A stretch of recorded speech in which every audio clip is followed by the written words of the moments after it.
Vamos respirar. E vamos buscar a sintonia com os guardiões. Pedindo que eles adentrem o nosso lar com tochas, com espirais, fazendo toda a retirada energética de pensamentos, sentimentos, emoções que possam estar negativas. E nós vamos buscando a sintonia de Ruiz, de Eliamar, de Cíntia, de Cássio e de todos os espíritos que estudam junto conosco no Hospital Santa Cruz. Nós vamos sentindo essa união, a expansão da nossa consciência, a expansão dos nossos sentimentos, para que possamos ter uma tarde de muito aprendizado, com alegria, com leveza e com muita fraternidade. Graças a Deus, graças a Jesus. Nós paramos. A cultura de nossa comunidade espírita é gestora de alguns hábitos prejudiciais ao crescimento espiritual. Alguém anotou mais alguma coisa? Eu não. 3 parágrafos abaixo, Então vamos lá. onde está escrito assim: nossos métodos. Acharam? Achei. Nossos métodos de trabalho doutrinário estimulam a coletivização, a uniformidade. O diferente é rechaçado, quiçá repudiado.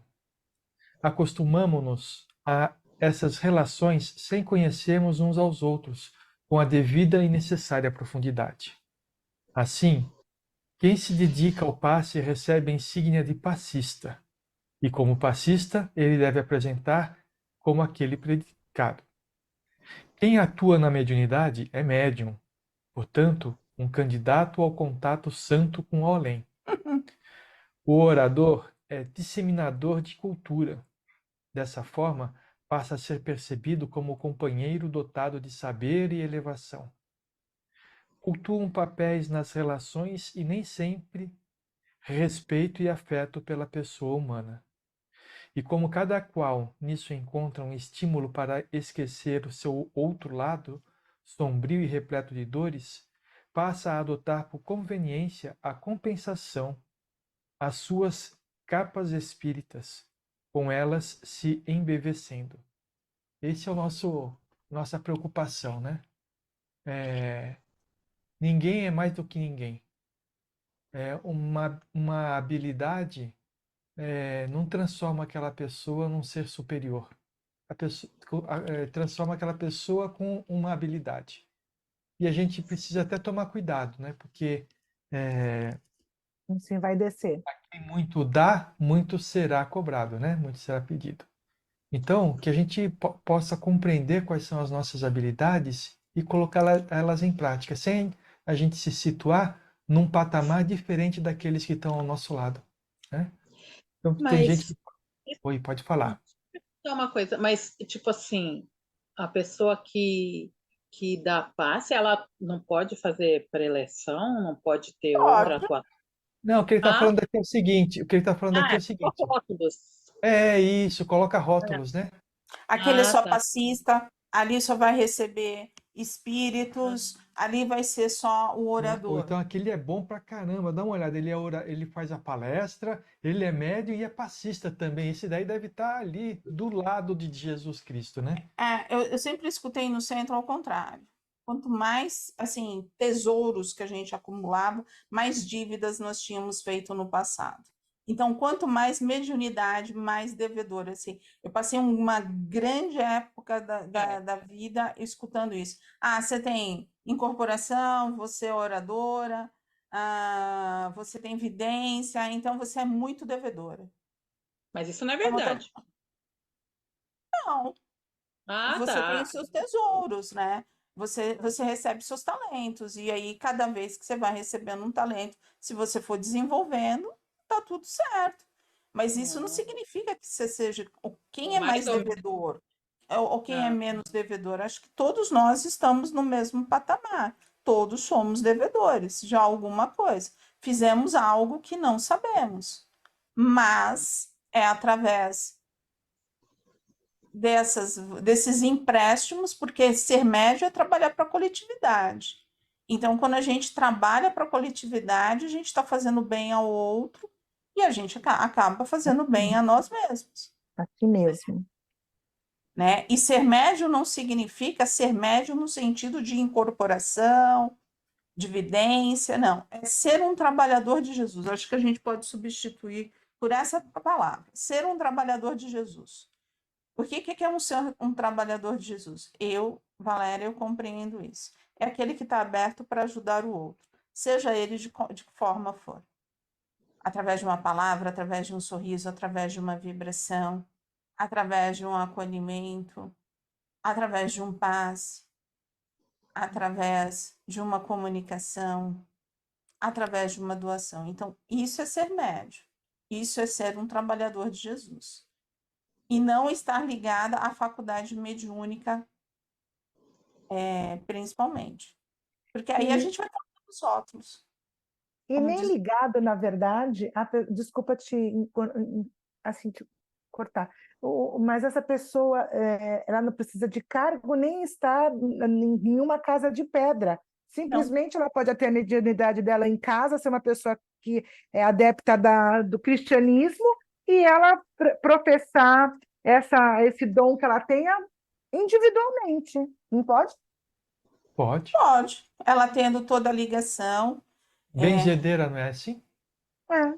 ela vai lá, faz o trabalho dela, se liga aos espíritos e faz. Tem gente que, assim, se você tiver todo esse desenvolvimento, se você tiver principalmente o autoconhecimento, você consegue. Você sabe quem é o seu mentor, você já se desenvolveu, né? Aí você fala, mas você vai trabalhar sozinha? Se ela não consegue se encaixar em trabalhar com outras pessoas, ela está fazendo o trabalho dela com a espiritualidade. Entendeu? E às vezes faz e nem sabe, né? Se a pessoa não tem esse conhecimento sobre mediunidade, ela tem o dom, Doa. executa, faz o bem e nem sabe. Essa eu acho que é o melhor, é o melhor cristão, né? Aquele que faz porque quer fazer e não fica tendo rótulos, Exato, se preocupando com cargo algum. com Eu cara. falo assim, olha, a preocupação com o cargo, eu vejo uma coisa que assim, é uma consequência. Quando você está no trabalho, quando você abraça a responsabilidade, você, em algum momento você vai ser chamado para fazer algo mais. Você dar um passo a mais. A casa, a presencial, principalmente, ela precisa disso, né? Ela precisa de alguém para puxar cursos, para desenvolver, tem gente que tem essa energia. Ah, é necessário? É necessário. Ah, é necessário líderes. Mas é aquilo que a gente fala. O que nós vamos fazer com essa liderança? Como que vamos utilizar? Vamos utilizar para o bem ou para o mal? Já estamos maduros o suficientes para fazermos o bem ou para fazermos o mal, né? Então, quando você fala assim, é uma faca de dois gumes. Por quê? Porque se não tiver líder, como que o negócio vai sair? É. Quem vai puxar? Como que vai ser? Cada um vai ter uma ideia num dia, cada um vai ter uma ideia num dia e aí aquilo vai acontecer. Como que vai ser? Tem que ter um responsável, né? Tem que ter um organização. diretor, né? Um responsável, que Eu acho que assim, não é coordene, um coordenador. vamos dizer. Gente, o Pingo de Luz tem diretor? não. Tem presidente? Não. Quando a gente não está nas vibrações, as vibrações não saem. Por quê? Porque alguém fala assim, hoje está na minha vez, eu vou puxar isso aqui. Mas não É verdade? Mas se tiver uma linha mestra, se tiver um objetivo, souber, tá tudo certo. Então, por isso que a gente sempre está divulgando aqui qual é que é o objetivo dos trabalhos do Pingo de Luz, que é o acolhimento, que é a doação, não é isso? Então, todo mundo sabendo disso, qualquer um pode fazer, né? Agora, quando a gente começa a falar assim, não, aquele lá é médium, aquele lá... A gente já começa a criar deuses, né? Colocar altares e as pessoas sobem no altar. Não é nada disso, gente. A gente é igual, tudo igual, tudo igual. Eu anotei o próximo, Vamos lá, eu anotei bastante coisa aqui. A gente, quando começou a ler esse livro, a gente viu a Ana como uma desequilibrada, né? Quer dizer, uma desequilibrada, não, uma pessoa, com dificuldades mesmo. não, uma pessoa que Destemperada. não, Problema. com um temperamento forte que não aceitou tudo o que estava acontecendo, não é verdade? E agora estão trazendo para nós informações de quem é a Ana. E a gente percebe que não é maldade dela, mas É dificuldade é mesmo. dificuldade como todos nós temos, né? Então vamos ver mais um pouquinho. Por detrás da Ana, presidenta do Centro Espírita, querida e procurada por todos, está uma mulher culpada. Ninguém da casa lhe conhece as dores amargas. Ela nunca as compartilhou. Em seu primeiro casamento, há quase 2 décadas, além de fama de esbanjadora, teve uma traição conjugal nunca revelada. Não se sabe até hoje se ela sofreu mais com a infidelidade revelada do marido a quem ela dizia amar, ou se com a atitude impensada cometida com o melhor amigo de seu próprio esposo. Do seu próprio ex-esposo. Do seu próprio esposo tá aqui. Aqui tá. Que seja, mas o marido dela. O tempo calou a voz dos segredos. A consciência de Ana, no entanto, iluminada pelo conhecimento espiritual, exarou uma petição austera e ininterrupta. Dificilmente passa um dia sem que a sombra da lembrança a fustigue com o arrependimento. Suas alterações de humor e a frustração íntima são alicerces incondicionais para a suscetibilidade. Emocionais. Emocionais para a suscetibilidade. A frustração íntima Emocionais para a suscetibilidade. Uma pessoa potencialmente magoável, com a disposição à ofensa, não bastasse, na infância, recebeu maus tratos e abusos corporais. Em outras palavras, quem olha para a presidenta do centro não supõe o farnel de sofrimento carregado por ela. Ao reagir intempestivamente, abandonando a reunião mediúnica ante a comunicação de Inácio, simplesmente ela está pedindo socorro. O limite. É o limite. Enfim, ela mal está dando conta de si mesma, de seus sentimentos.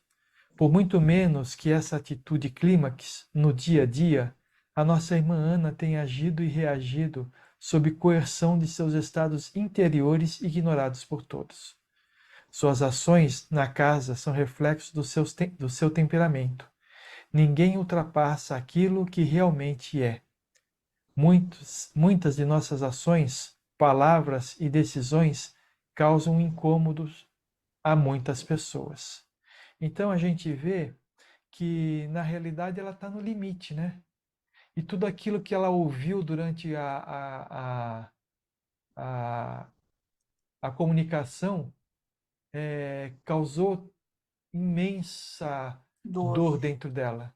E ela não aguentou. Ela não foi embora porque não concordava com tudo, mas ela foi embora porque ela não estava aguentando receber tamanha dose de verdade, que expunha coisas que ela mesma tinha escondido lá dentro dela para não sofrer tanto. São as máscaras, né? Ela colocou todas aquelas máscaras e que ela tinha proteção. E quando ele foi tirando todas as proteções, ali ela ruiu. E a gente? Não tem tudo isso dentro da gente também? Tem. E Quantas vezes a gente, quando perde a paciência, a gente nem sabe por que está perdendo a paciência, é porque tem tudo isso dentro da gente. Não as mesmas coisas que elas, mas outras coisas que nos causam tão desconforto, tanto desconforto quanto causa para ela. E aí a gente extrapola o nosso limite e a gente põe tudo para fora de uma forma explosiva, né? Então a gente precisa encontrar essas coisas dentro da gente, sabe?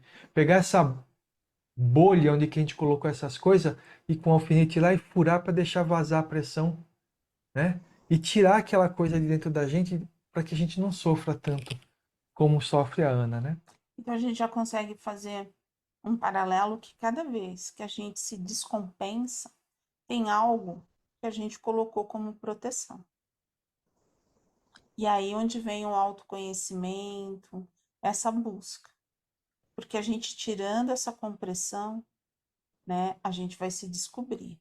E aí é um outro trabalho, né? É um outro trabalho de acolher, de curar a ferida, né? Essa ferida do eu.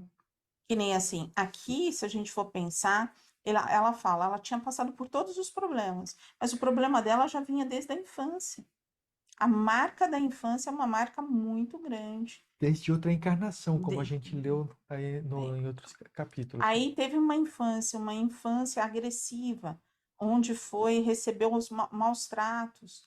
E aí entra na idade adulta, vai acumulando. Ó, trouxe de vidas passadas, trouxe da infância, da primeira parte da vida. É um acúmulo muito grande. É aquilo que a gente costuma chamar de trauma, né? Sim.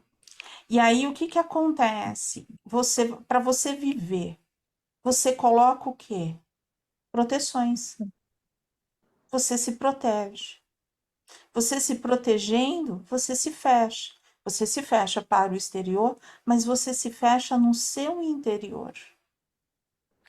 E aí, se fechando, fica tudo muito, sabe?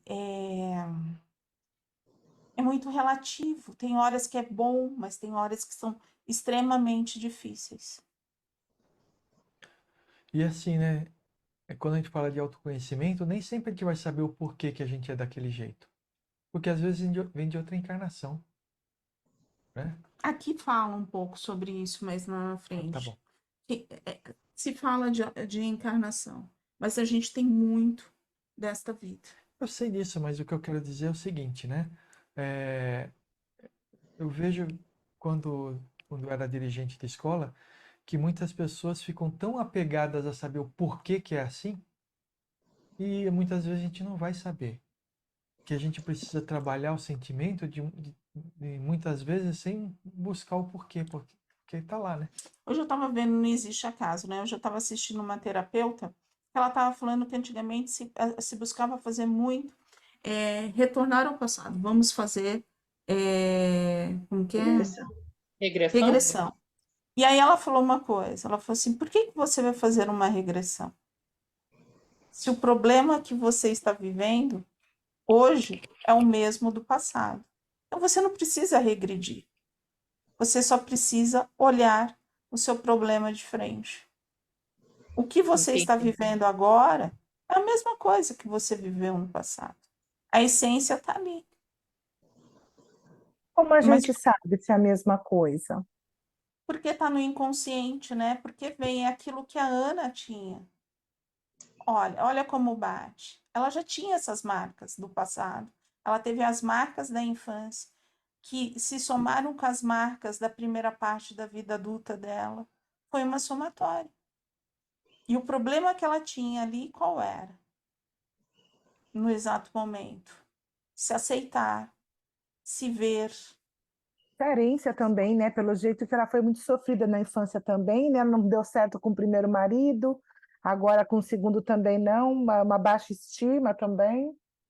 Com quem ela achava que ia dar certo, ela não vai se relacionar. Abrir, né? Ela tinha aquele sentimento, ela via o que no Antonino? Uma pessoa boa, uma pessoa com um coração, um amor que ela gostaria de ter, mas que ela não tinha, que era aquilo que a gente conversou ontem. O grande problema da Ana não era que ela queria viver um romance, mas sim ela queria ter aquele amor, Queria acolhimento. aquele acolhimento que aquele médium tinha, porque ele trabalhava com todo o coração. Então é aonde ela fazia o quê? Ela fazia essa ligação. Não era viver um romance, mas sim ter esse sentimento maior, que é o amor fraterno, né? Mas só que quando a gente vive uma carência muito grande, a gente acaba muitas vezes não compreendendo, achando que é um relacionamento amoroso. E não, é um relacionamento fraterno. O amor de Jesus, realmente. O amor de acolhimento, de um ajudar o outro. É assim que eu vejo. O que vocês acham? Estão todos quietos?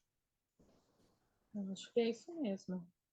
Eu ouvi ontem o trabalho de ontem com relação ao estudo que ela queria esse amor do Antonino, e eu fiquei pensando, mas o Antonino, ali na Casa de Pedra, ele está mostrando o lado bondoso dele, um lado dele no trabalho como homem. Mas vai saber se depois ele não está só com essa máscara aqui e dentro de casa ele também não seria um outro homem como ela. Eu fiquei pensando nisso, falei, ela só está vendo um lado dele. O Sérgio também outro dia falou isso, que a gente mostra só aquilo que a gente quer. E ele ali está trabalhando, não é verdade? Será que ela não está projetando nele esse médium maravilhoso? E quem garante que ele, como homem, também fosse ser um bom marido para ela? Eu fiquei pensando nisso. Nesse ponto, isso é verdade, mas nesse ponto a gente tem que tomar muito cuidado, porque senão a gente entra na zona do julgamento, né? No ser. A gente a gente nunca deve julgar ninguém e condenar. A gente deve julgar os atos, né? Para saber se você faz ou não faz. Mas as pessoas, a gente nunca sabe o que tá. Eu acho que os dois próximos parágrafos que eu também anotei Vai é, lá. mostra como que é esse julgamento, né?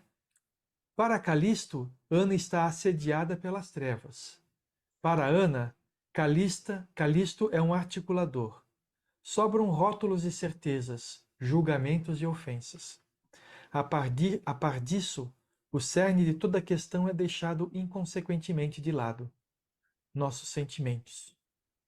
Não os assumimos, muitas vezes por desconhecê-los. Não os discutimos, muitas vezes por vergonha.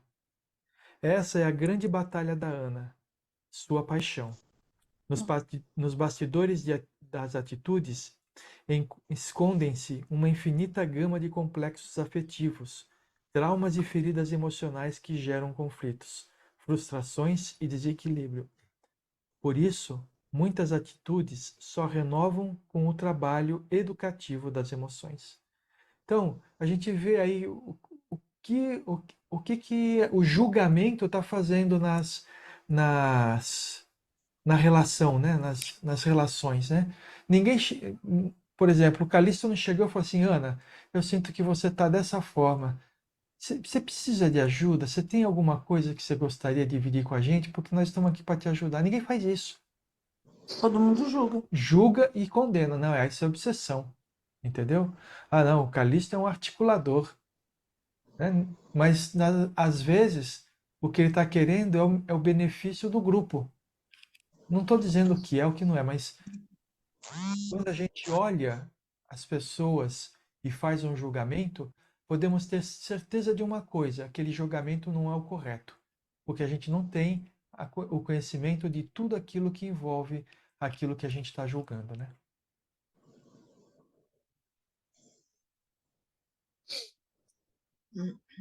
Esse silêncio. São muitos neurônios trabalhando, batendo tic-tac. Eu Muita tenho mais uma informação. coisa um pouco mais para É frente. muita informação, Leda? É muita informação. Porque a gente voltar no passado é muito doloroso.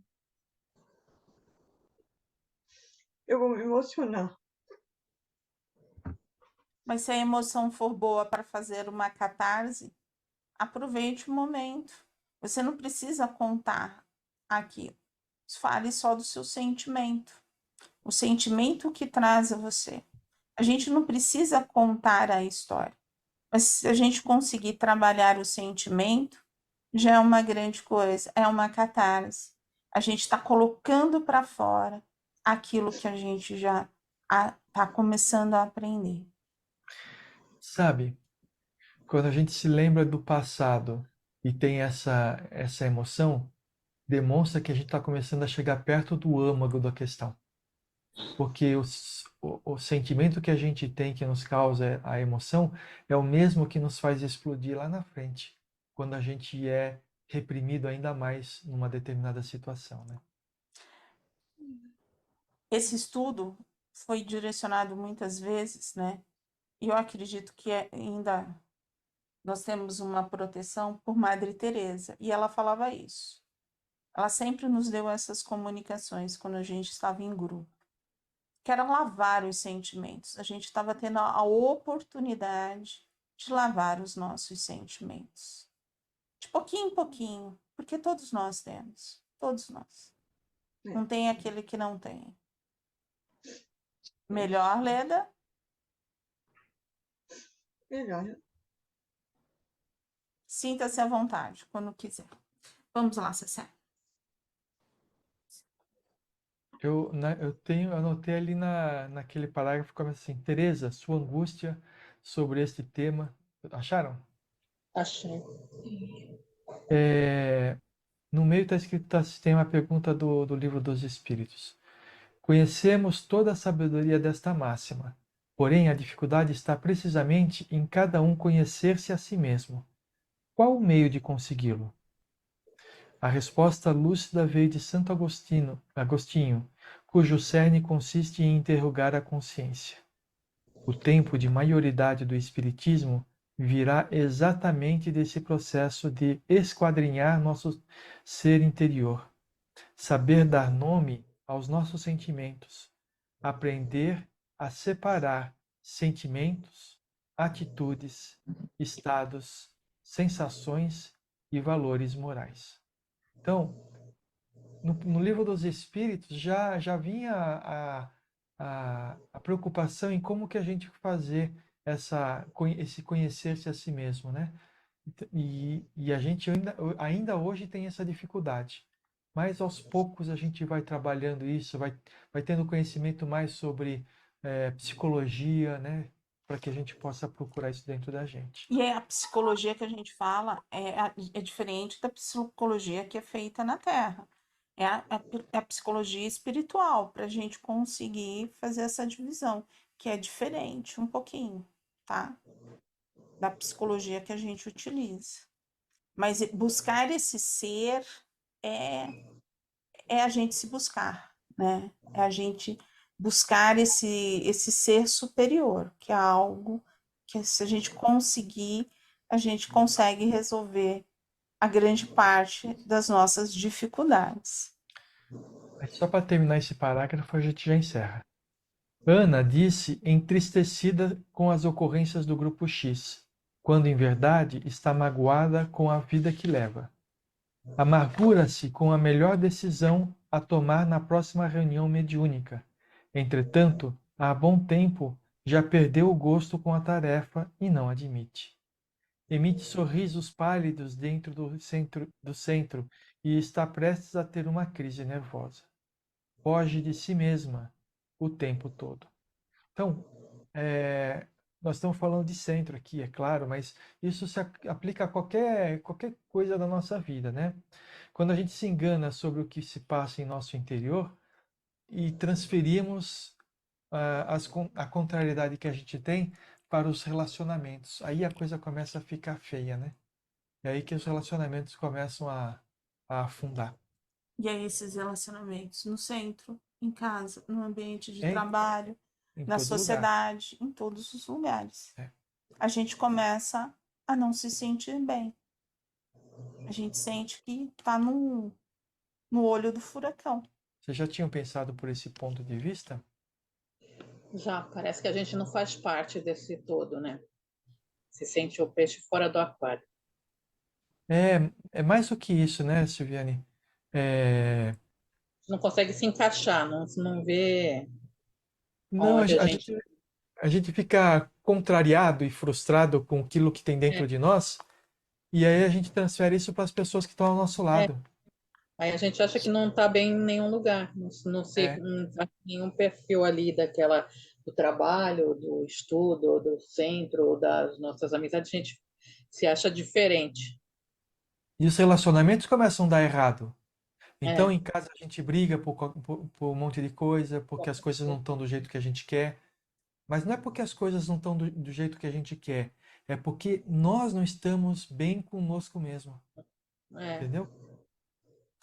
Aí onde vem o autoconhecimento, né? Começa pela gente. Como que eu estou? Qual é o sentimento, né? A gente tem um programa, né, dentro da Casa de Pedra, nós tínhamos que é o Falando ao Coração. E aí ele falava assim: o que fala o seu coração hoje? O que que o seu coração está dizendo? O que que ele pulsa? Né? E é um programa que veio inspirado pela espiritualidade. A espiritualidade nos trouxe, por quê? Porque ela falou assim: olha, vocês acolhem as pessoas, mas vocês não se acolhem.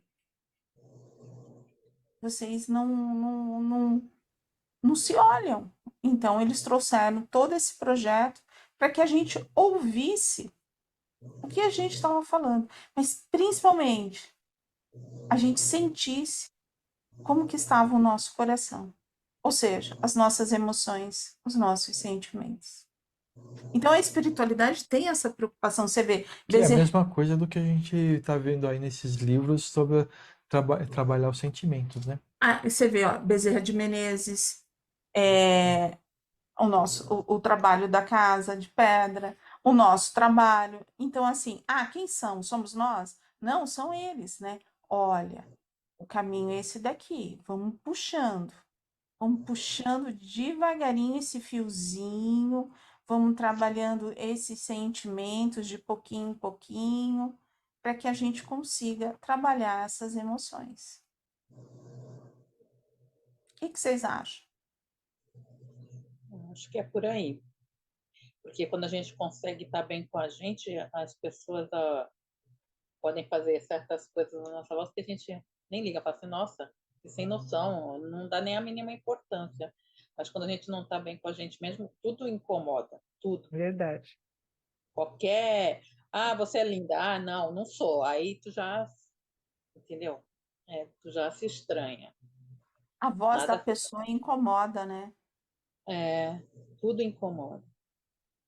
A presença da pessoa A incomoda. presença da pessoa incomoda, Porque né? se ela não fala nada, esse silêncio incomoda a gente. Parece que Ela tá julgando. fala, Incomoda Incomoda mais. mais ainda. Incomoda também. Gente, nós paramos em os centros espíritas do século XXI serão escolas do espírito. E aí continua. nós vamos fazer isso na terça, mas eu acho que não precisa estudar um e do outro. Precisa. Precisa? Precisa. Você não tem tantas Eu anotações. só tenho mais uma anotação até tá o final. bom, tá bom. Então precisa Então fazer. seria bom a gente começar a ler o capítulo 14 já também, tá bom?